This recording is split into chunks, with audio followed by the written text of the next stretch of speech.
Alright, today I'm going to give you guys a detailed look at this Threezero figure, and it is Soundwave from the Bumblebee movie. And there's the box, really nice looking box actually. And on the back, DLX, Decepticon logo, so let's get Alright, so here we have Soundwave outside of packaging, and let's take a look at the accessories that he comes with. First, he comes with this base, very nice Bumblebee base, there. Then we have Ravage, and then a bunch of hands.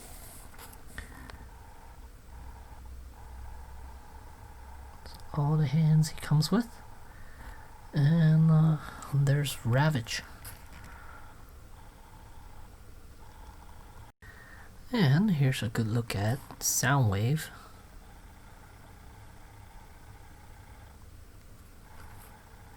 Now, for some reason, he looks way more metallic on camera than he is in real person, in person here. Same with the hands. These does not look this metallic though. I think it's just the lighting that I have right now. But yeah, still a very, very good looking Soundwave from the Bumblebee movie. He does look a little bit chunky, but that's how they designed him, I think. In the show, in the movie. And, here's a side view of him.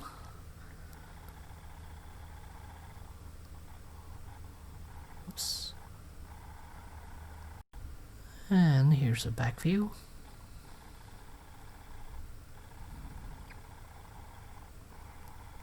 And the way he attaches, he uses this cannon, whatever this thing is called.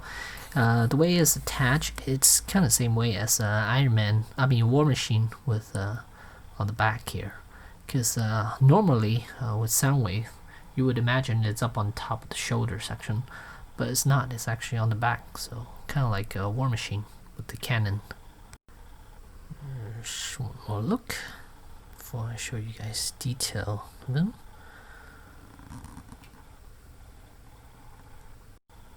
And let us take a closer look at Ravage.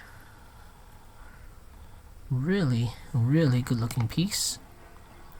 Not as articulated as I hoped for. The legs are very articulated. There are 1, 2, 3, 4 points of articulation. This one has 1, 2, 3. The front has 3 points of articulation. The back has 4. Wish the head could turn left and right, or the body could turn left and right, but it doesn't. Alright, so let's go over articulation for Soundwave.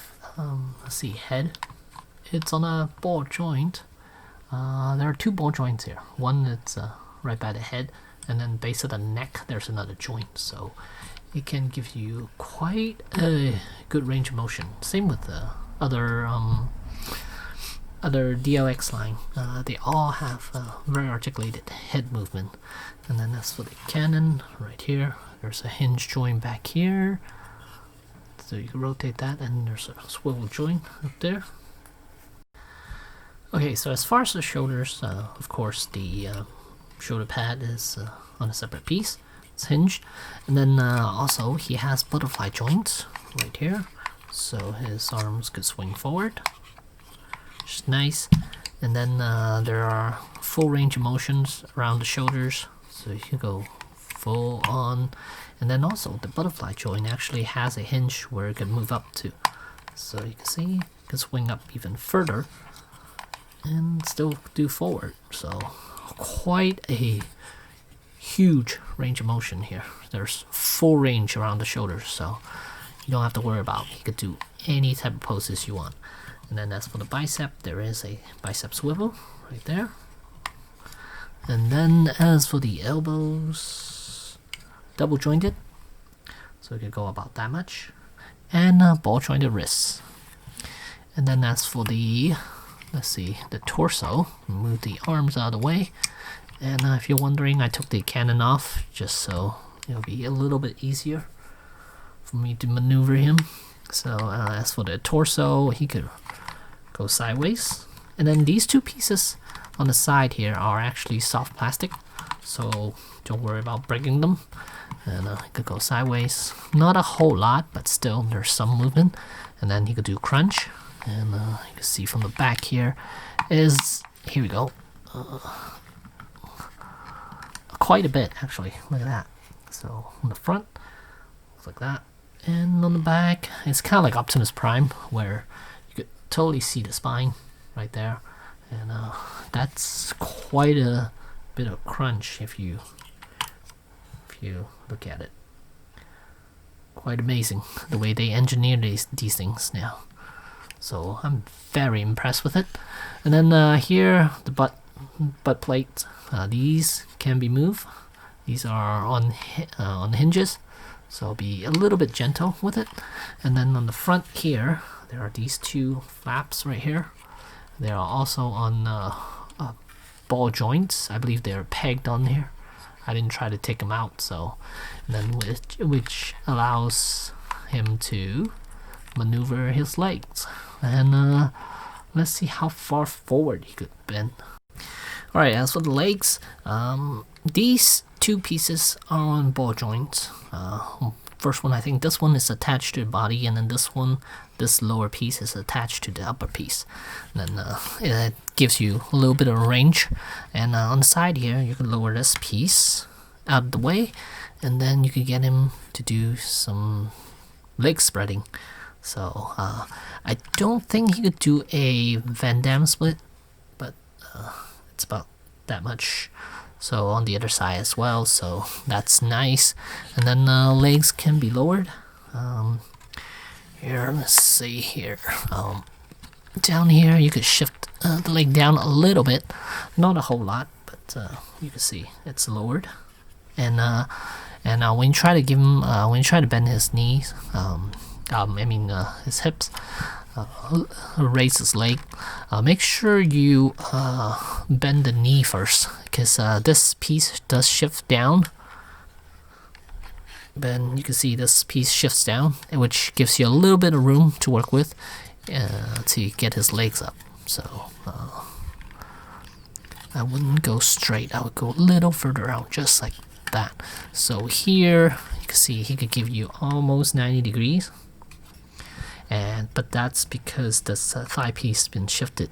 So make sure you bend the knee first before you raise the leg. So on this side, it looks like that.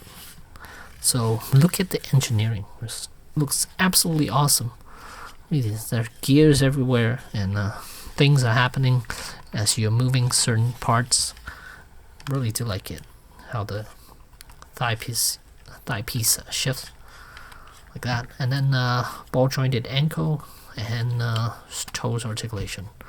So yeah, quite sturdy too. The legs, they are quite stiff. So don't worry about loose joints, because it doesn't have any loose joints. I mean, at least for now. Oh, this piece came off. It's a ball joint.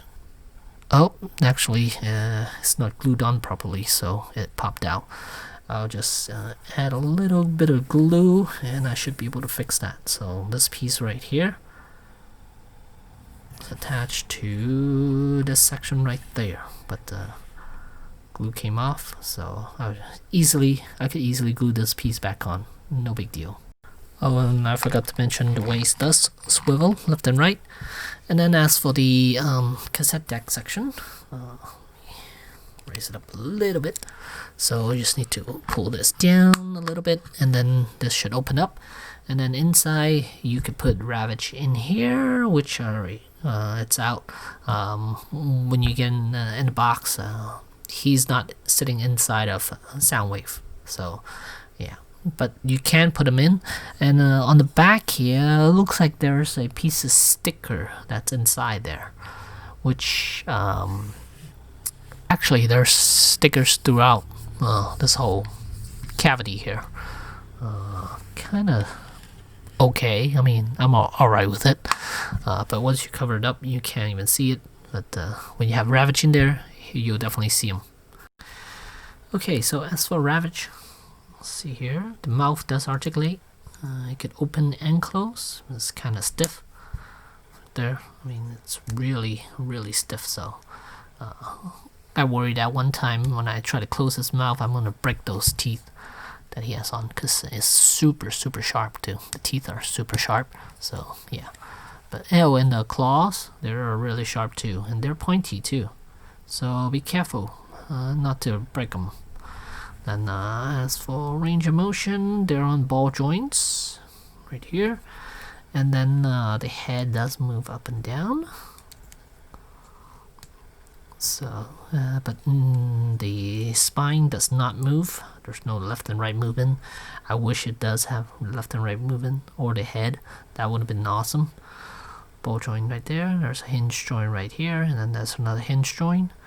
Ball joint right up here. Hinge joint, and hinge joint. And then the tail is right here, but the rest of them is not articulated, and it's a softer piece of plastic, so don't worry about breaking that tail off. And then due to the transformation, the back section does move, so you can swing its whole lower half forward and back a little bit, so you choose to. And then you could lower this piece as well. That's also due to transformation.